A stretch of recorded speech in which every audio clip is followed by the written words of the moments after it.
Shalom, bacaan firman Tuhan hari ini terambil dari kitab Yosua pasal yang ke-6 ayat yang ke-20. Demikian bunyi firman Tuhan. Lalu bersoraklah bangsa itu sedang sangkakala ditiup. Segera sesudah bangsa itu mendengar bunyi sangkakala, bersoraklah mereka dengan sorak yang nyaring. Maka runtuhlah tembok itu, lalu mereka memanjat masuk ke dalam kota, masing-masing langsung ke depan dan merebut kota itu. Tanda atau sinyal dari suara sangkakala untuk bangsa Israel bergerak dan berjalan dengan urutan yang sudah ditentukan untuk mengelilingi tembok Yeriko sehari sekali dengan suara senyap. Aturan suara dan bunyi yang dihasilkan dibunyikan setelah tabut perjanjian berjalan terlebih dulu, barulah karnaval pasukan dan sederet orang-orang yang melangkah tanpa ada suara, yang ada hanya derap kaki yang melangkah. Pusat penyembahan kepada Tuhan di depan baru bunyi sangkakala sebagai tanda mereka bergerak sehari sekali dan hari ke-7 7 kali. Makna teologisnya adalah ketika Tuhan menjadi pusat penyembahan, implikasinya adalah orang Israel disadarkan bahwa kekuatan musuh secara jasmani dapat dikalahkan dengan kekuatan rohani. Yang kedua, bunyi sangkakala bukan hanya bunyi yang menakutkan musuh, tapi suara kemenangan sudah ada di tangan walau masih dalam proses.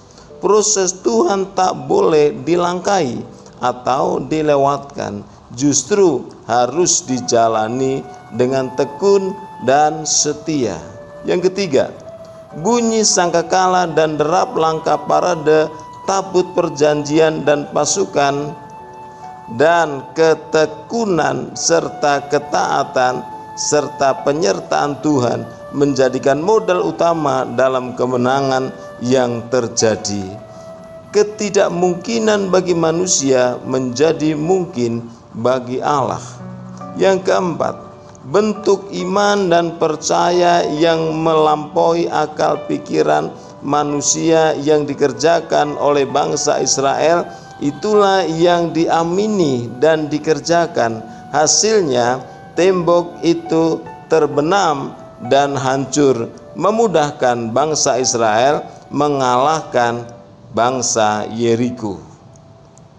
Jadi suara atau bunyi-bunyian sangkakala adalah bentuk strategi Allah untuk melemahkan kepercayaan musuh dan sebaliknya menguatkan dan memberi semangat bangsa Israel. Kesimpulannya adalah, percayalah, pujian dan penyembahanmu adalah sarana yang membawa aura surga turun dalammu dan di sekitarmu, dan menghasilkan kuasa dan roh-roh jahat dan kedagingan menjadi hilang pengaruhnya, dan dia lenyap. Justru kekuatan baru muncul. Kerjakan saja apa yang harus dikerjakan, walaupun kelihatannya sepele, tapi kerjakan saja dengan serius dan tanggung jawab, karena itu sangat punya pengaruh. Pokok doa buat kita semua adalah: 1.